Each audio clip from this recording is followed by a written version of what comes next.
mixing up my hair. It's a bit of a mix of blue and green and but anyway, I'm gonna discuss my feelings on the, well, not weird finale, but finale at the moment, because the next one doesn't come out until next year. So spoilers, of course. Well, you Orange New Black season 4, and I just finished it yesterday. God, was it a yacht, because I'm very late to, it took me like 2 weeks or so to watch the whole season 1 to 4. I know I watched seasons quite fast when I get into them, so I just want to talk about feelings on that, because I'm normally quite really heartless. Seriously, back to fashion already. When Daniel started this thing. Okay, so back to what I was saying. Rude camera, working me out. But I was very like sad, mad, as my favourite film, Home, would describe it, and it hit me so hard when I saw that no one actually realised what was happening, and she was literally getting crushed. A guy that wasn't even that much experienced, of course, he was pressured to do stuff, and it was just so whoa. Like when that moment was happening, I needed to pause it for a bit and actually take a deep breath and just other bits. Like that show is fucked up in general with some bits, and you kind of expect that because of where it is, the environment, not anything against women's prisons, but prison in general you would expect it to be quite fucked up. So to see all that, know that that could be a general thing that happens, it's just like, oh shit. Everyone had their own bit to go on with, and it was supposed to be just a safe protest is what it's supposed to be, and then it kept going about you had to go to death for stuff to actually happen, and a bit heartless when it comes to most characters, like whether it goes to films or video games or TV shows, whatever. I'm really quite heartless, like it takes quite a bit or mood to maybe proper full on cry. And I was very close to it at one point. The last bits of the 12th episode and then the last episode, the first bits of that, I was actually finding it quite hard to breathe, and it was just hurting in my stomach. It was just like, it's like it just stabbed me with feelings. Ouch!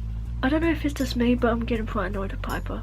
She's alright, don't get me wrong, it's just she gets quite annoying when she keeps being allowed to go back to Alex, and it's just like Alex keeps taking her back, and it's just like, seriously, you might be really attracted to her, but it's just like, would anyone really go for all that?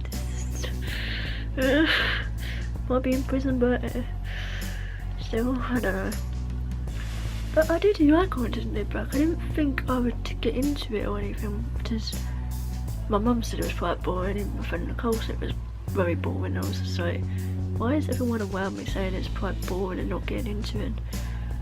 And the movie was a bit with it, and I was just like,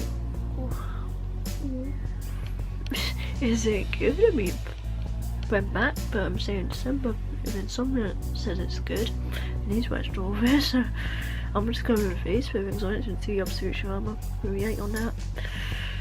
But it wasn't fair. It was such a positive. It's like, you had quite a bit of Spanish from it. I mean, I knew a bit of Spanish before because any Demi Lovato fans have heard some of her songs in Spanish and English. I'm going in Dutch currently, so that's irrelevant, but might as well know it anyway. So yeah, it's just so long to wait as well for a new series. It's like, well, is she gonna suit them? Or is she gonna go with all the pressure? But like that prison guard, I guess is the proper term. Yeah, English is my first language, don't look at me like that. But yeah, the prison guard that killed her, he went by pressure. What really annoyed me as well was who say, yeah, I think I'm trying to say it without doing it the other way you say it.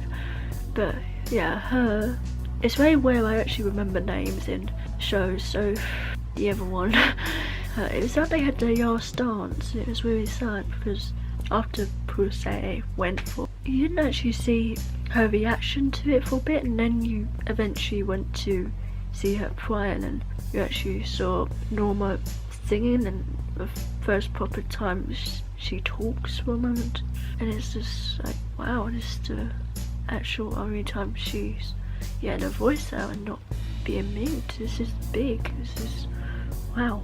Yeah, it was just messed up, but the prison guards were the first one to actually proper realise it after it happened. She was doing. They were all so curious that she was literally getting crushed and killed just when they were doing their own thing. So it's not really a metaphor, it's just another way of showing that people die all the time and no one really notices or knows. It made me think about that a bit more. How much people don't know about how many people actually die each day and everything, and because you don't know the person, you just don't know how much that happens and how much that could actually happen around you.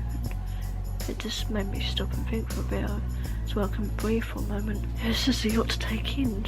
At the last very few moments of the last episode, they got Prissy to look at the camera and smile, and I was just like, are you actually kidding me right now? They're doing this right now. I mean, it was bad enough, but I got her the last episode to be the story on her and actually go a bit more into detail on Amsterdam, and I just started seeing how much she related to one of my friends, and I was just like, no, fuck life. She's gone. That's so young.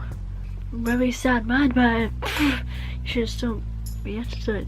I was just shouting. Not properly shouting, but I was writing, typing it all in caps. It's very well I actually properly shout unless it's actually needed.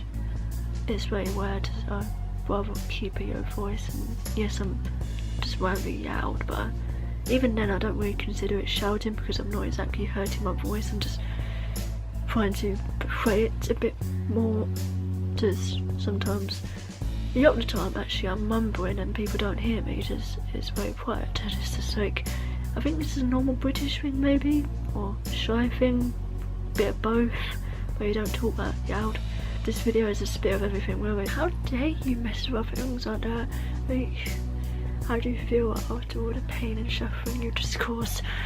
It's just, oh, it sounds quite bad, but it's just, anyone who's watched it would understand. I just really keep remembering things we saw recording, but I really do love how much trans, lesbians, and all the other sexualities actually, they had so much representation on them, and just, I loved how well they presented them and showed what they struggled with sometimes, and it just presented them so well. I loved that so much. Like, that was actually the whole reason I got into it, so I wanted to see what people talk about, but now I see why. Well, I just, God, I just did it so well. It didn't show into depth, but it's still better than nothing. Seasons came in handy for a bit though, because my grandmother had schizophrenia. She could hear voices and you could see a bit of that in the last season. It helped to come to grasp with the mental disorder a bit more and understand it, and see how they suffered with it all, and I just watched it with this. Yeah.